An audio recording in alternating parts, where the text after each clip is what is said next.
UGTRB எழுதியுள்ள சகோதர சகோதரிகளுக்கு வணக்கம். இப்போ நம்ம வந்து பார்த்திங்கன்னா அந்த வாட்ஸ்அப் மற்றும் வந்து பார்த்திங்கன்னா அந்த யூடியூப்பில் வந்து இந்த கேஸ் நிலவரம் அதெல்லாம் வந்து பார்த்து நம்ம சிவி போயிட்டு வந்தவங்க வந்து பார்த்திங்கன்னா எந்த விதமான பதட்டமும் அடைய தேவையில்லை. இப்போ ஏன் வந்து நம்மளுக்கு இந்த லிஸ்ட்டு ஃபைனல் லிஸ்ட்டு வந்து வெளியிடல அப்படின்னா, இப்போது டிஆர்பியில் எஸ்டிடி எக்ஸாமு 21ஆந்தேதி வந்து நடக்குது. இப்போ டிஆர்பி முழு கவனமும் வந்து எதில் இருக்குது அப்படின்னா, அந்த 21ஆந்தேதி எஸ்டிடி எக்ஸாமை ஃபஸ்ட்டு வந்து முடிக்கணும். அதுக்கு உண்டான ஏற்பாடுகள் எல்லாம் பிஸியாக வந்து இருக்காங்க. நீதிமன்றம் வழக்குகள் அதெல்லாம் வந்து தீர்ப்புகள்லாம் வந்து பார்த்திங்கன்னா, நம்ம எக்ஸாம் எழுதினவங்களுக்கு எந்த விதமான பாதிப்பும், சிவி போயிட்டு வந்தவங்களுக்கு எந்த விதமான பாதிப்பும் கண்டிப்பாக வந்து ஏற்படுத்த போகிறது வந்து கிடையாது. அதுக்கு அடுத்து வந்து பார்த்திங்கன்னா, அதை பற்றி நம்ம கவலைப்பட தேவையில்ல. எந்த வழக்காக இருந்தாலும் சரி, அதுக்கு வந்து எந்த விதமான தீர்ப்பாக இருந்தாலும் சரி, எக்ஸாம் எழுதுனவங்களுக்கு எந்த ஒரு பாதிப்பும் கிடையாது.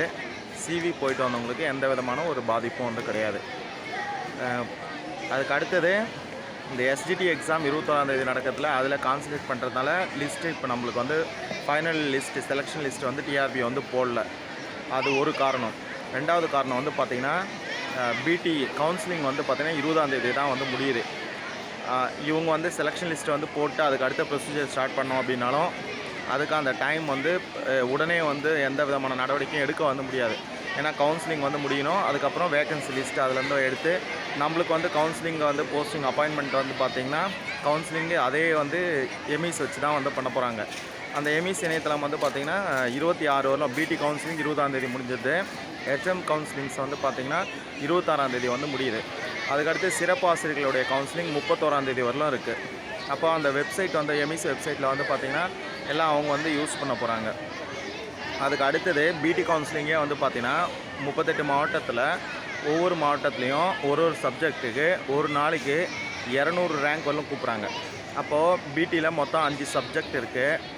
ஒரு மாவட்டத்துக்கு ஒரு நாளைக்கு 1000 பேர் வந்து கூப்பிட்றாங்க. இப்போ நம்மளுக்கு போஸ்டிங் வந்து போகிறதுனா 3000 போஸ்டிங்கு. இப்போ ஒரு நாளைக்கு ஒரு மாவட்டத்துக்கு 1000ன்னா அந்த 3000ன்றது எவ்வளோ வந்து பாருங்கள். அதெல்லாம் வந்து ஒரு ஹாஃப் டேயில் இல்லை 2 ஹவர்ஸில் அந்த ப்ராசஸ் எல்லாமே வந்து முடிஞ்சிடும். அவங்க அதுக்கு அடுத்த வந்து நடவடிக்கை நம்மளுக்கு அப்பாயின்மெண்ட் வந்து கொடுக்கும்போது எடுக்க வேண்டிய நடவடிக்கை வந்து பார்த்திங்கன்னா ஒரு 2 ஹவர்ஸ் அவ்வளோதான் வந்து அவங்க மேக்ஸிமம் வந்து எடுத்துக்க வேண்டியது இருக்கும். அவ்வளோ சிம்பிளான ப்ரொசீஜர் தான். அந்தந்த மாவட்டம் அப்படின்னாங்கன்னா அந்த 1 மணி நேரத்துலேயே கூட எல்லாத்தையும் வந்து நம்மளுக்கு ரெடி பண்ணி வந்து கொடுத்துருவாங்க. அதனால் அதை பற்றி நம்ம எதுவும் வந்து கவலைப்படோம்னா, இப்போ வந்து டிலே வந்து என்ன காரணம் அப்படின்னா, நீதிமன்ற தடைகள் எதுவும் வந்து கிடையாது. நம்மளை வந்து அப்பாயின்மெண்ட் பண்ணுறதுல ஏதாவது வந்து தடைகள் இருக்கா அப்படின்னா அதெல்லாம் எதுவுமே வந்து கிடையாது. டிஆர்பி எல்லாத்தையும் வந்து சைட் பை சைடு வந்து முடிச்சுட்டே தான் வந்து வராங்க. அவங்க இப்போ வந்து 21ஆந்தேதி அந்த எஸ்டிடி எக்ஸாமுக்காக பிஸியாக இருக்கிறதுனால எந்த விதமான அப்டேட்ஸும் நம்மளுக்கு வந்து கொடுக்க முடியல, நம்மளுக்கு வந்து வரல.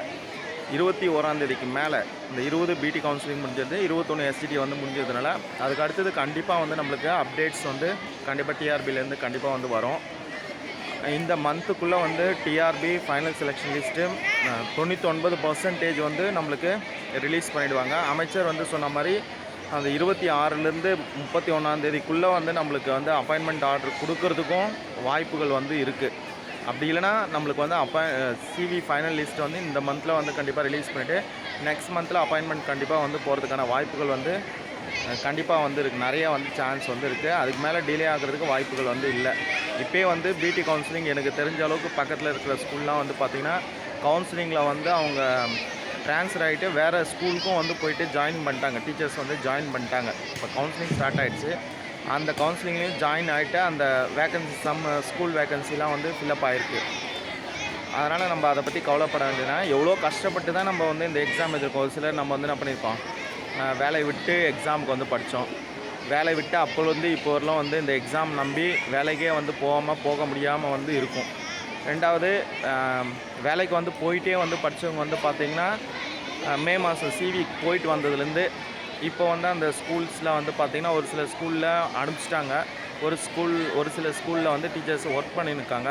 ஒர்க் பண்ணிங்கிறது நீங்கள் அப்பாயின்மெண்ட் வாங்கிட்டு போகும்போது சம்பளம் கொடுக்குறேன் அப்படின்னு வந்து ஒரு சில ஸ்கூலில் 2 மாதமாக சம்பளமும் வந்து கொடுக்காது இருக்காங்க.